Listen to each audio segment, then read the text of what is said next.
Buenas una vez más. Soy vuestro paisano, el historiador Manuel Parodi,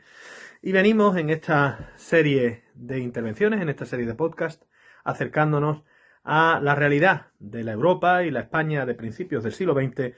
cuando, en el contexto de lo que se denomina convencionalmente desde el punto de vista histórico las oleadas revolucionarias de 1820, se produjeron, de una parte, el gobierno liberal español, el así llamado trienio liberal entre 1820 y 1823, y la caída de este gobierno, de este trienio liberal, de este primer experimento de gobierno constitucional en España, una caída que se produciría en 1823 de la mano de la intervención extranjera, como hemos venido insistiendo a lo largo de estos días, para dejar claro que la batalla del Trocadero no fue solamente una batalla aislada, ni mucho menos, sino que formó parte de una realidad mundial, paneuropea. Digo, esa caída que se produciría a consecuencia de la intervención de las potencias conservadoras europeas de la Santa Alianza, una alianza internacional conformada por Francia, Austria, Rusia y Prusia, el embrión de Alemania, que enviaría a España a ese ejército del que ya hemos hablado muchas veces, el de los 100.000 hijos de San Luis, encabezado por el duque de Angulema, sobrino y futuro heredero del rey de Francia, Luis Antonio de Borbón, sobrino de Luis XVIII, unos 100.000 hijos de San Luis que encontrarían vía libre en su camino por la península ibérica hasta llegar a la bahía de Cádiz, donde el gobierno liberal se había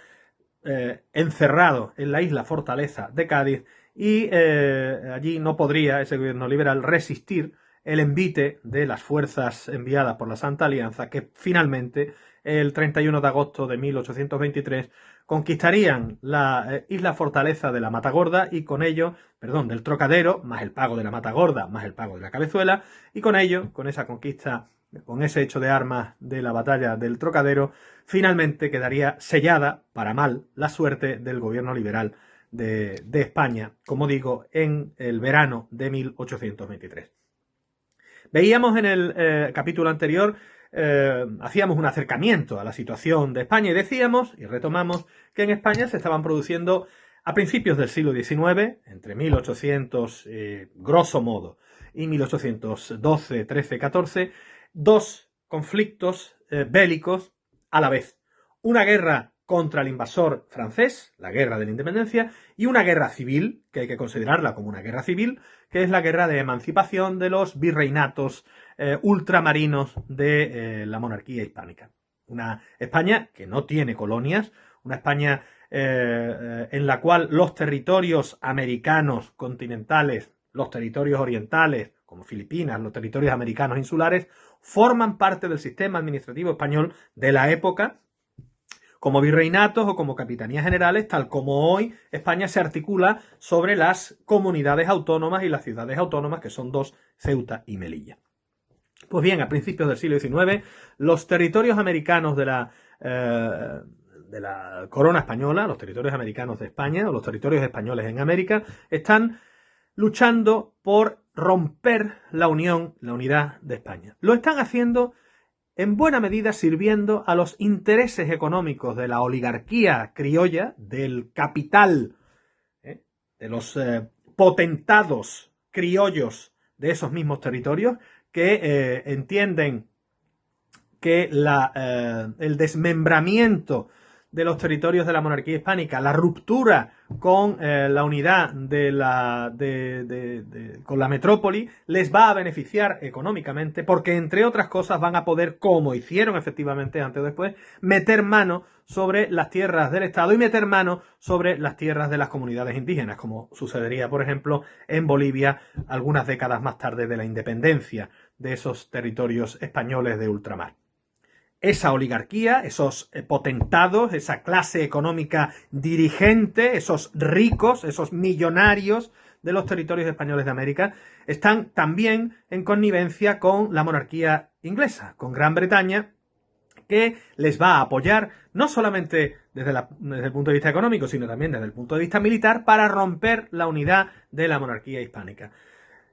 ejerciendo ese principio del divide et impera, de la política clásica, es decir, el divide y vencerás. Ese incipiente imperio británico que, al calor de la primera revolución industrial, al calor de la Revolución Francesa y del debilitamiento de las monarquías conservadoras en el continente europeo, empezando por Francia, siguiendo también por España, y al calor de ese establecimiento, de ese primer capitalismo incipiente, de ese primer turbocapitalismo, no que lo inventaran ellos, pero que sí lo van a desarrollar de una manera exacerbada ya desde el siglo XVIII y principio del siglo XIX, un capitalismo basado en el crédito, en la deuda, algo a lo que se resistirán las monarquías del antiguo régimen, especialmente España, que goza de una economía bastante saneada en los reinados de Carlos III y de Carlos IV. Esa connivencia del capital inglés y de la oligarquía capitalista británica, del Imperio Británico, y de las élites locales de Hispanoamérica va a ser determinante para la ruptura de la unidad de España a principios del siglo XIX y para que la vieja monarquía hispánica que surge con los reyes católicos Carlos V y Felipe II se desgaje y se desmembre, de forma que España no perderá sus colonias, como malamente se dice de forma demasiado habitual, porque España, como digo, no tiene colonias más allá de Guinea Ecuatorial y el Sáhara Occidental, que serán bastante posteriores a todo esto, sino que lo que se romperá será la unidad de la monarquía hispánica, por tanto la unidad de España, quedando España privada de, grosso modo, más del 90%, el 95% quizás por ciento, de su propio territorio. Ese será el macroescenario, uno de los aspectos determinantes del macroescenario en el que se van a producir